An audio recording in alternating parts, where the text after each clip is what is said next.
très heureux pour initier, comme tu le disais Gérald, cette troisième édition.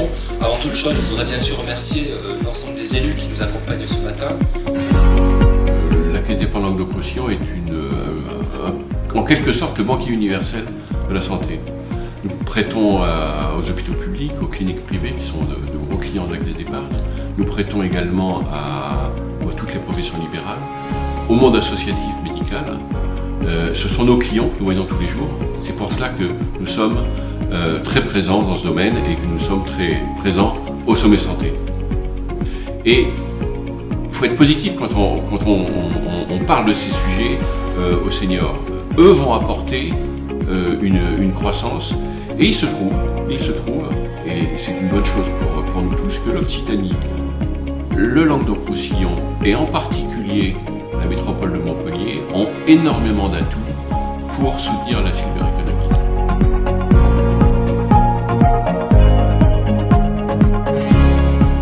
La manifestation sur le vieillissement est importante car la métropole de Montpellier depuis longtemps, grâce d'abord à la faculté de médecine qui est la plus ancienne dans le monde occidental, est toujours en service, et la future fac de médecine qui va s'ouvrir sous peu, je l'espère rapidement, l'inauguration aura lieu, qui va être la fac de médecine la plus connectée, la plus numérique qui soit. C'est un projet développement économique. La silver economy n'est pas un vain mot. Nous avons des start-up, nous avons des entreprises qui auront l'occasion de s'exprimer tout à l'heure, qui à elles seules entraînent ce dynamisme.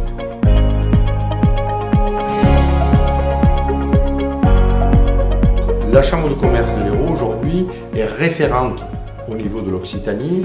Le président des Crescenzo m'a demandé au niveau de la Chambre de commerce de l'Hérault que nous soyons les têtes de pont sur la silver economy pour en démontrer l'attractivité du territoire et tout ce qui va se passer dans ces nouveaux métiers.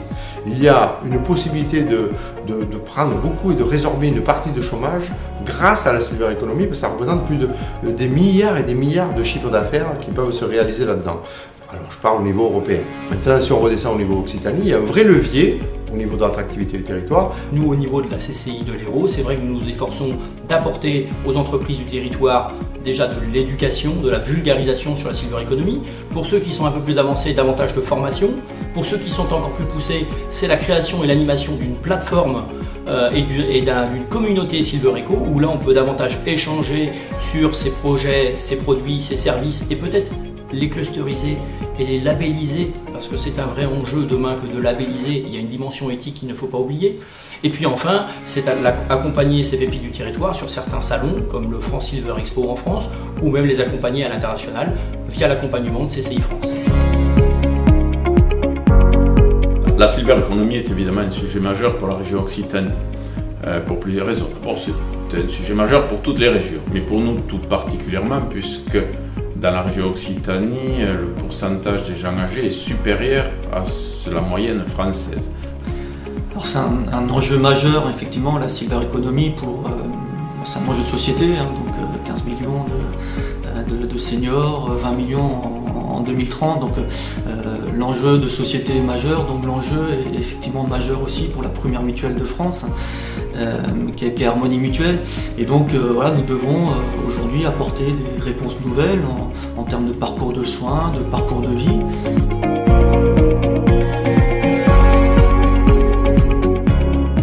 Alors je pense qu'on se rend compte de plus en plus de nos jours que les seniors ont vraiment une part prenante dans l'économie.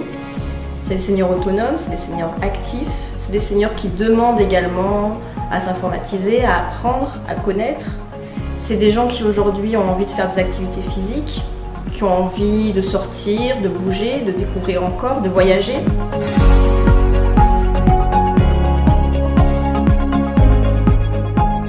Pour vous donner juste une idée, la taille de la silver economy, aujourd'hui, mesurée à l'ensemble de la planète, c'est 4 fois la création de richesse française. C'est-à-dire c'est à peu près 8 900 milliards de dollars, on produit en France 2 000 milliards d'euros par an, donc c'est déjà énorme. Ça fait virtuellement la silver economy est la 3e économie du monde. Tendance croissante, puisque au cours des 30 prochaines années, avec le vieillissement de la population, la silver economy va contribuer pour 1/3 à la croissance mondiale des 4 principales régions de la planète. Donc c'est quelque chose de très important. nous participons à des recherches scientifiques pour démontrer le résultat sur les patients, mais également de faire de l'innovation, de chercher des moyens pour mieux accueillir, faire de la prévention, réaliser des nouveaux équipements à base d'eau thermale, puisque le thermalisme c'est à base d'eau thermale.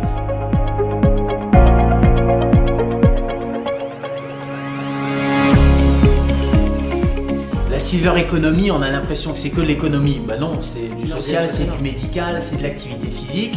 On a l'impression aussi que c'est, quand on parle de silver economy et de santé connectée, c'est soit des entrepreneurs, soit des médecins. Mais non, il y a des usagers qui sont en pleine forme, il y a des coachs sportifs qui interviennent, il y a des médecins bien sûr.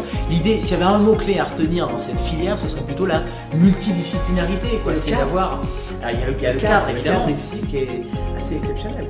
Il y a une tonne de choses à faire pour inciter les gens à bien vieillir. Le bien vieillir est une chose tellement importante. Et rester jeune dans sa tête, dans son corps bien évidemment. Parce que si le corps va bien, la tête suit. Et si la tête est en bonne forme, le corps va suivre aussi.